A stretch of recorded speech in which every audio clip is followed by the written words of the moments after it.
کرنے والوں کے ساتھ میں رہنے کا وعدہ کیوں کیا؟ کیونکہ صبر باطنی کیفیت کا نام ہے، نماز ظاہری عبادت کا نام ہے۔ باطنی کیفیت کو ظاہری عبادت پر فوقیت دیتے ہوئے اللہ نے فرمایا ان اللہ مع الصابرین، بے شک اللہ صبر کرنے والوں کے ساتھ ہے۔ کربلا میں صبر دیکھو تو حسین کے خیمے میں ملے گا، کربلا میں صبر دیکھنا ہے تو حضرت امام حسین کے وفاداروں کے اندر ملے گا۔ تو کربلا میں اللہ جو ہے وہ حسین کے ساتھ ہے، اللہ علی اکبر کے ساتھ ہے، اللہ علی اصغر کے ساتھ ہے، اللہ تبارک و تعالی قاسم کے ساتھ ہے، یعنی صبر کرنے والوں کے ساتھ اللہ ہے۔ کل میں نے ذکر کیا تھا 17 یا 18 دن ہوئے تھے ان کی شادی، حضرت محمد قلبی رضی اللہ تعالی عنہ نے شہادت کا جام نوش فرمایا، آپ کی بیوی نے بھی شہادت کا جام نوش فرمایا ہے۔ اب دیکھیں کربلا کا منظر دیکھیں، ایک طرف 22,000 کا لشکر جرار ہے، 500 آدمی سپاہی بعد میں آتے ہیں، نہر فرات پہ پہرا لگا دیا گیا ہے کہ کوئی حسین کے خیمے میں پانی نہ پہنچنے پائے۔ تمام صورتحال پہ سب سے زیادہ گہری نظر سے اگر کوئی دیکھ رہا تھا تو وہ حضرت حر تھے۔ حضرت حر کہتے ہیں اے عمرو ابن سعد، اے شمر ذی الجوشن اور اے عبید اللہ ابن زیاد کے سپاہیوں، کیا معاملہ ہے؟ کیا تم لوگ واقعی میں نبی کے بیٹوں کے قتل پر آمادہ ہو چکے ہو؟ کیا واقعی میں تمہاری تلواریں نبی کے بیٹوں کے خون کی پیاسی ہیں؟ کیا تم قتل کر کے ہی چین سے بیٹھو گے؟ ارے امام حسین نے 3 شرطیں رکھی ہیں، یا تو ان کو واپس جانے دو یا پھر ان کو کسی دوسرے راستے پر جانے دو۔ جب وہ تم نے ان کی تینوں شرطیں بھی نہیں مانی، ارے دنیا میں لوگ پالیٹکس کھیلتے ہیں، راجنیتک کھیلتے ہیں، سیاست کھیلتے ہیں، لیکن کوئی تو صورتحال نکلتی ہے، کوئی تو بیچ کا درمیانی راستہ نکلتا ہے، اور حسین نے سارے راستے تمہاری نظروں کے سامنے رکھ دیے ہیں، لیکن پھر بھی تم ان کے خون کے پیاسے ہو۔ جب اتنا سنا تو سننے کے بعد عمرو ابن سعد کہتا ہاں ہم ان کو واپس بھی نہیں جانے دیں گے، ان کے آگے صرف 2 ہی راستے ہیں، یا تو یزید کی بیعت کریں یا پھر جنگ لڑنے کے لیے تیار ہو جائیں۔ ادھر وہ حضرت حر ان سے بحث اور مباحثہ چل رہی ہے، اور ادھر حضرت امام حسین رضی اللہ تعالی عنہ ارشاد فرماتے ہیں کون ہے جو حسین کی مدد کرے، کون ہے جو حسین کے ساتھ میں مدد کر دے؟ میں کہتا ہوں حسین تمہیں یزیدیوں سے مدد کے مطالبے کی کیا ضرورت تھی؟ حسین تم یزیدیوں سے مدد کا مطالبہ کیوں کر رہے تھے؟ یزیدیوں سے مدد کا مطالبہ کرنا تھا تو ڈائریکٹ یزید سے مدد کا مطالبہ کر لیتے۔ نہیں، امام حسین کا مطلب اور مقصد صرف اور صرف یہ تھا ہی نہیں کہ کوئی یزیدی میری مدد کرے، بلکہ امام حسین کے فرمانے کا مطلب یہ تھا کون ہے جو شہادت میں میری مدد کرے، کون ہے جو جام شہادت نوش کرنے میری مدد کرے، کون ہے جو جہنم سے نکل کے جنت میں جانے میں میری مدد کرے، کون ہے جو دنیا کے نہر فرات کے پانی کو دھو کر مار کے نانا کے ہاتھوں سے کوثر کا جام پینے میں میری مدد۔ سبحان اللہ، کیا کہتے ہیں، سبحان اللہ، سبحان اللہ۔ میں ان سے مدد کا مطالبہ کروں گا۔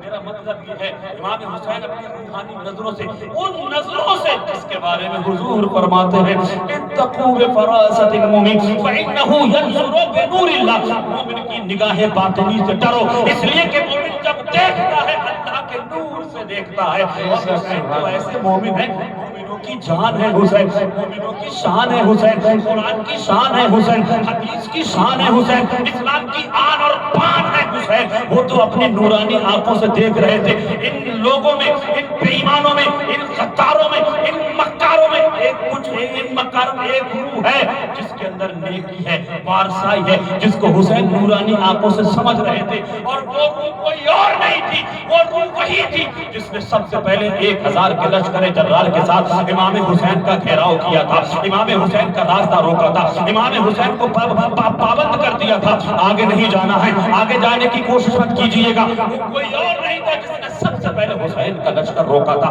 حسین کے قافلے کا گھیراؤ کیا تھا، حضرت حر ابن یزید ریا۔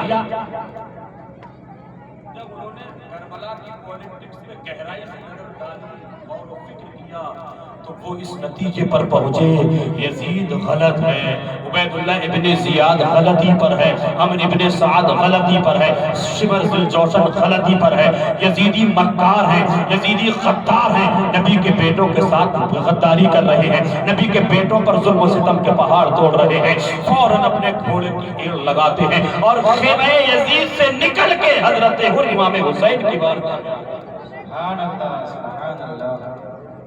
اور آنے کے بعد عرض کرتے حضور میں وہی حر ہوں جس نے سب سے پہلے تمہارے قافلے کا گھیراؤ کیا تھا۔ حضور میں وہی حر ہوں جس نے سب سے پہلے تم پر پابندیاں آئی تھی۔ حضور میں اپنی غلطی پر معافی چاہتا ہوں، میں بڑا شرمندہ ہوں، مجھے اپنی بڑی شرمندگی کا احساس ہے، معذرت فرما دیجئے، آپ مجھے معاف فرما دیجئے۔ آقا کریم کے بیٹے امام حسین رضی اللہ تعالی عنہ ارشاد فرماتے حر ہم نے تمہیں آزاد کیا، چاہتے تو وہ یہ بھی کہہ سکتے حر میں نے تمہیں معاف کر دیا، اور حر کے مطلب حر کا معنی اور مطلب ہے آزاد کرنا۔ امام حسین کی زبان فیض ترجمان سے الفاظ نکلے ہیں، اے حر تم آزاد ہو، صرف دنیا ہی سے نہیں، ہم تمہیں جہنم سے آزادی کا پروانہ دے رہے ہیں۔ سبحان اللہ سبحان اللہ۔ یہ حضرت حر ہیں وہاب بن عبداللہ کلبی رضی اللہ تعالیٰ عنہ شہادت کا جام نوش فرما چکے ہیں۔ حضرت حر کہتے ہیں زیادہ تاخیر نہیں کروں گا، زیادہ دیری نہیں کروں گا، اگر زیادہ دیری کروں گا تو ہو سکتا مجھ سے پہلے کوئی اور نبی کے بیٹے کے قدموں پہ قربان ہو جائے، اور میں شہید ہونے میں، شہادت کا جام نوش کرنے میں بالکل تاخیر نہیں کروں گا۔ حضور میرے حق میں دعائیں فرمائیے، مجھے اجازت دیجئے، اور میں ابھی جا کر کے یزیدیت کی دھنچیاں اڑا رہا ہوں۔ حسین نے سینے سے لگایا ہے، سر پہ دست شفقت پھیرا ہے، پھیرنے کے بعد حضرت حر کو کہا جاؤ اور جا کر کے میدان کارزار میں اپنی جوان مردی کے جوہر دکھاؤ۔ یہ وہی حضرت حر ہے جب میدان کارزار میں آئے ہیں، اور آنے کے بعد ارشاد فرماتے ظالموں تمہیں نے خطوط کے ذریعے حسین کو بلایا تھا، آج جب وہ مہمان بن کے تمہارے گھر پر آ گئے، تمہارے علاقے میں آ گئے، ظالموں تمہاری تلواریں امام حسین کے گلے کاٹنے کے قریب آ چکی ہیں، کیوں ظلم و ستم کے پہاڑ توڑ رہے ہو؟ تمہیں کس چیز کی ضرورت ہے؟ دنیا کا مال چاہیے تو حسین کے قدم میں ملے گا، دنیا کی اقتدار چاہیے تو حسین کے قدموں میں ملے گا، دنیا کی حکومت چاہیے تو تمہیں قدموں میں ملے گی۔ اس طرح سے انہوں نے آخری دم تک اتمام حجت کے لیے ان کو آگاہ کرتے رہے، سمجھاتے رہے سدھر جاؤ ابھی وقت ہے، مان جاؤ اب بھی وقت ہے، باز آ جاؤ اب بھی وقت ہے، کیونکہ یہ وہ ہیں جن کے بارے میں نبی نے فرمایا تھا یہ نوجوان جنتیوں کے سردار ہیں، یہ وہ حسنین کریمین ہیں جن کے بارے میں نبی نے فرمایا تھا کہ مجھے جب خوشبو سونگھنے کو من کرتا تھا، کبھی حسن کو سونگ لیا کرتا تھا، کبھی حسین کو سونگ لیا کرتا تھا۔ میرا تمہارا امام بریلی کی ٹوٹی ہوئی چٹائی پہ بریلی کا قلندر کہتا ہے کیا بات رضا اس چمنستان کرم کی، کیا بات رضا اس چمنستان کرم کی، زہرا ہے کلی جس میں حسین اور حسن۔ سبحان اللہ سبحان اللہ، کیا بات ہے۔ ختم اللہ علی قلوبہم وعلی سمعہم وعلی ابصارہم کی بنیاد پر ان کے قلوب و اذہان پر مہر لگ چکی تھی، ان کے دل سیاہ ہو چکے تھے، ان کے ضمیر مردہ ہو چکے تھے، وہ قلاب الدنیا قلاب النار، دنیا اور جہنم کے کتے، لالچی کتوں کے اوپر ان کے دل اور دماغ پر صرف بھوت چڑھا تھا۔ کوئی اس بھوت کی بنیاد پر میدان میں آیا تھا کہ ہم کو رے کی حکومت ملے گی، ہم کو بصرہ کی حکومت ملے گی، ہم کو کوفہ کی حکومت ملے گی۔ یہ لالچی کتے میرے نبی کے بیٹے کے خون کے پیاسے ہیں۔ حضرت امام حسین نے جس کو بھیجا تھا حضرت حر کو، حضرت حر رضی اللہ تعالی عنہ تلوار کو گھماتے ہوئے کہتے ہیں کون ہے جس کو اپنی جان پیاری نہیں ہے، میدان میں آ جاؤ۔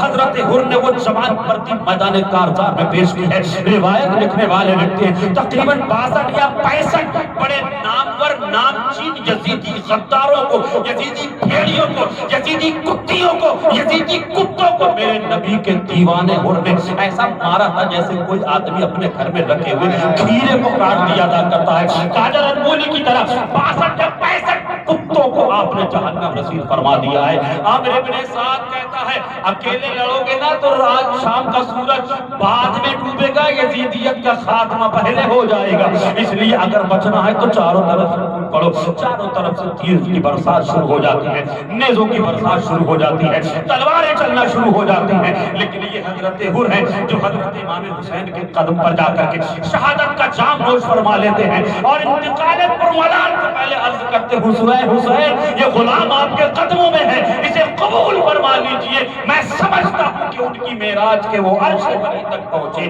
میری معراج کے میں آپ کے قدم تک۔ نعرہ تکبیر، نعرہ رسالت، ذکر شہدائے کربلا، ذکر حسین، نعرہ حیدری، نعرہ حیدری، نعرہ تکبیر، نعرہ رسالت۔ سبحان اللہ۔ ایمانداری سے بتانا اس زمانے میں کون سا ایسا شخص ہے جس کے دوست نہیں ہے؟ 80 سال کا بوڑھا ہے تو اس کے بھی دوست ہیں،